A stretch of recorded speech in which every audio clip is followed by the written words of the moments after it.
عن تخليق القضاء والمنظومة القضائية يعني نأخذ عنصرا من العناصر.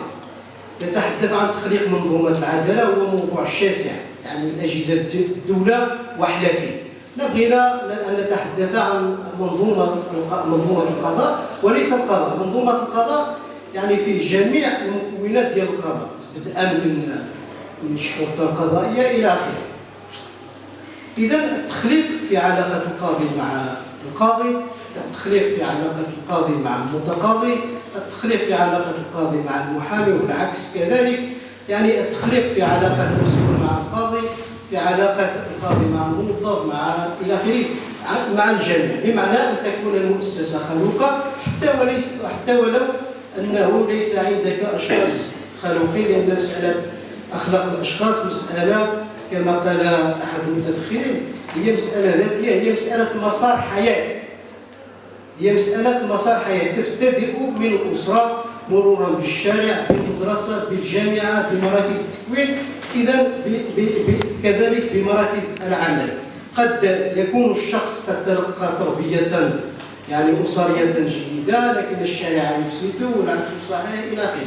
ربما من الأيام تفسد الأشخاص كذلك، لكن هذا لا يعني إذا كان عندك شخص فاسد في قطاع وفي شركة وفي كذا، لأن الأمور قد أصبحت يعني كلها فاسدة، وإنما يعني تخليق أنسنة القطاع، جعل القطاع ينضبط لسلوك معين، سلوك منضبط. إذا كانت يعني وزارة العدل الوصية على قطاع العدل يعني تهتم بمسألة التخليق في أيامها يعني السابقة، على اعتبار أن التخليق يتراءى ويتجلى مثلا في النظام الأساسي لرجال القضاء، النظام الأساسي لمساعد القضاء، في نظام الولوج والتكوين والتأهيل، نظام المكافأة والتقية والتأديب إلى آخره. هذه كلها صور يعني تتراءى فيها مسألة التخليق.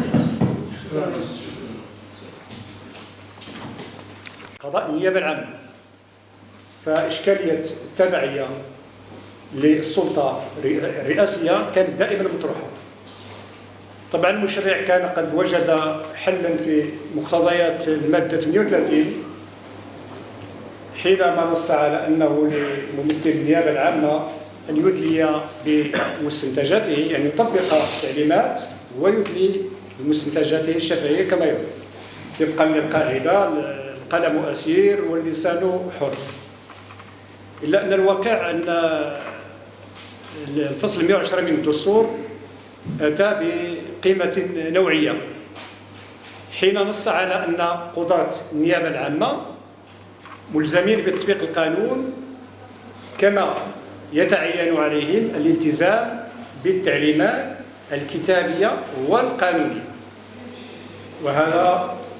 وهذه قيمة مضافة لعمل النيابة العامة، فهي انتقال من مبدأ الخضوع والسلطة المطلقة إلى السلطة المقيدة والمسؤولة بمفهوم المخالفة.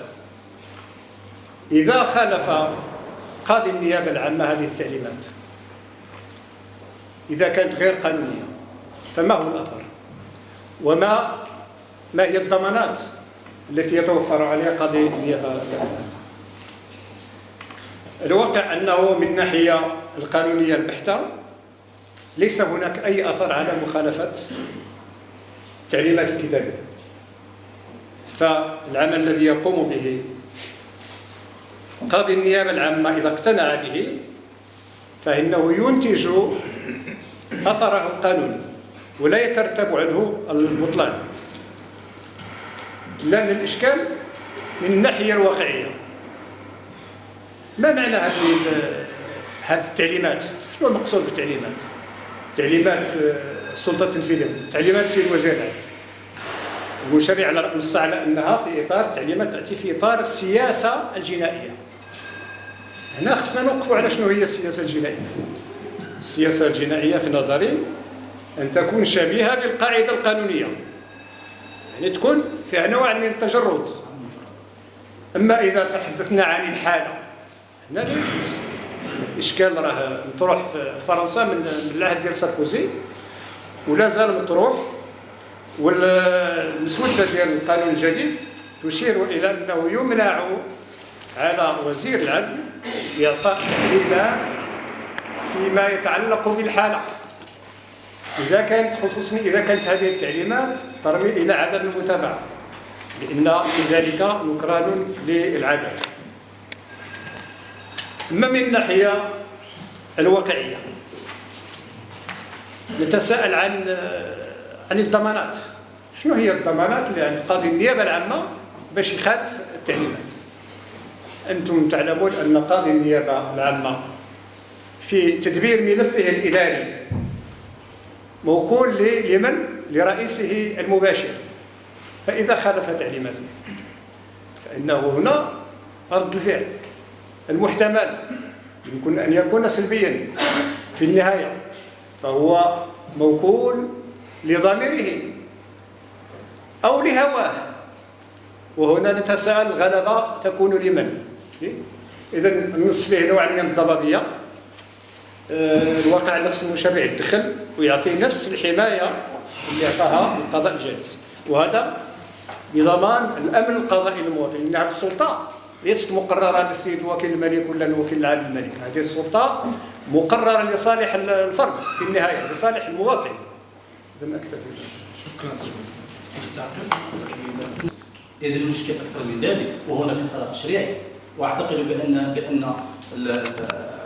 كان دقيق الأمر يحتاج إلى فرق. نحن ننتظر الآن في تنزيل الدستور أن يتم القواعد التي ستوضع خاصة قانون السلطة القضائية والقانون لرجال والأسد والقضاء، يعني من الواجب أو من المفروض أنه يعالج هذا الفرق، لأن وهذا فيه جواب حتى السيد الرئيس حينما نقول القاضي الذهن ينصرف الى قاضي الاحكام وليس الى قاضي النيابه العامه. هذا شيء اكيد. حتى الدستور انتبه هذه القضيه، ومن جينا نفصل بجميع 110 فرقها على جوج. الفقره الاولى تتحدث عن قضاة